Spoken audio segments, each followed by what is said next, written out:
ನೋಡಿ ಫ್ರೆಂಡ್ಸ್, ಈ ಹುಡುಗ ಅಬ್ದುಲ್ ಅಂತ ಹೇಳ್ಬಿಟ್ಟು ಇಲ್ಲಿ ಕನಕನಗರ ಸರ್ಕಲ್ ಹತ್ರ ಒಂದು ಶೋರೂಮ್ ಇದೆ. ಅಲ್ಲಿ ಕಾರ್ ವಾಶ್ ಮಾಡೋ ಕೆಲಸ ಮಾಡ್ಕೊಂಡಿರ್ತಾ ಇದ್ದ. ಹತ್ತತ್ರ ಒಂದು 2-3 ತಿಂಗಳು ಸಮಥಿಂಗ್ ನನಗೆ ಗೊತ್ತಿಲ್ಲ, ಕೆಲಸ ಮಾಡ್ಕೊಂಡಿರ್ತಾ ಇದ್ದ. ಇಲ್ಲಿ ಅದ್ರ ಕಾರ್ ಶೋರೂಮ್ ಪಕ್ಕನೇ ಒಂದು ಅಂಗಡಿ ಇದೆ ನಮ್ದು. ಟೀ ಕಾಫಿ ಕಾಂಡಿಮೆಂಟ್ಸ್ ತರ ಬೇಕರಿ ತರ ಒಂದು ಅಂಗಡಿ ಇದೆ ನಮ್ದು. ಇಲ್ಲಿ ಬಂದ್ಬಿಟ್ಟು ಅಂಗಡಿಯಲ್ಲಿ ಒಂದ್ಸಲಿ ಸಾಲ ತಗೊಂಡ ಹತ್ತತ್ರ 400-500 ರೂಪಾಯಿ ಆಗಿತ್ತು. ಅದೊಂದ್ಸಲಿ ಪೇ ಮಾಡಿಬಿಟ್ಟ. ಸರಿ ಮತ್ತೆ ಕೊಡ್ತಾನೆ ಅಂತ ಹೇಳ್ಬಿಟ್ಟು ನಾವು ಮತ್ತೆ ನಂಬಿಕೆಯಿಂದ ಕೊಟ್ಟಿದ್ದೀರಾ ಹುಡುಗನಿಗೆ ಸಾಲ. ಇನ್ನ ಸ್ಯಾಲ್ರಿ ಆಗಿಲ್ಲ, ಕೊಡ್ತೀನಿ ಅಕ್ಕ ಕೊಡ್ತೀನಿ ಅಂತ ಹೇಳ್ಬಿಟ್ಟು ಹೊಟ್ಟೆ ಹಶ್ವು ಅಂತ ಹೇಳ್ಬಿಟ್ಟು ತುಂಬಾ ಕರುಣೆಯಿಂದ ಕೇಳ್ದ. ನಾನು ಹೋಗ್ಲಿ ಕೊಡ್ತಾರೆ, ಇಲ್ಲಿ ಪಕ್ಕದ ನಮ್ಮ ಅಂಗಡಿ ಮುಂದೆನೆ ಅವ್ರದ್ದು ಶೋರೂಮ್ ಇರೋದು. ಸರಿ ಕೊಡ್ತಾರೆ ಅಂತ ಹೇಳ್ಬಿಟ್ಟು ನಾನು ಸಾಲ ಕೊಟ್ಟೆ. ಹತ್ತತ್ರ 1,500 ಗಂಟೆ ಸಾಲ ತಗೊಂಡಿದ್ದಾನೆ.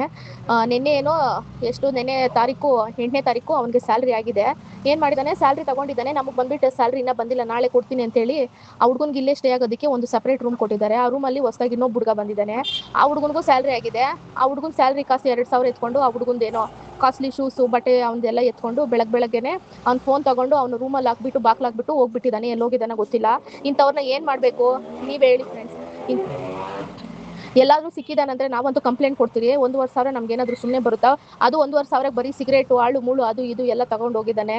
ಇಂಥ ನನ್ನ ಮಕ್ಕಳನ್ನ ಏನ್ ಮಾಡ್ಬೇಕು ನೀವ್ ಹೇಳಿ ಫ್ರೆಂಡ್ಸ್. ನಮಗ್ ಮಾತ್ರ ಅಲ್ಲ, ಇಲ್ಲಿ ಸುತ್ತಮುತ್ತ ಇರೋ ಅಂಗಡಿಗಳಲ್ಲೆಲ್ಲ ಹಿಂಗೆ ಸಾಲ ಮಾಡಿದಾನಂತ ಈ ಹುಡುಗ. ಎಲ್ಲಾದ್ರೂ ಈ ಹುಡುಗ ಕಾಣಿಸಿದ್ರೆ ಟ್ಯಾಗ್ ಮಾಡಿ, ಇಲ್ಲ ಎಲ್ಲಾದ್ರೂ ಕಾಣಿಸಿದ್ರೆ ನಮ್ಗೆ ಇನ್ಸ್ಟಾಗ್ರಾಮಲ್ಲಿ ಮೆಸೇಜ್ ಮಾಡಿ ಫ್ರೆಂಡ್ಸ್.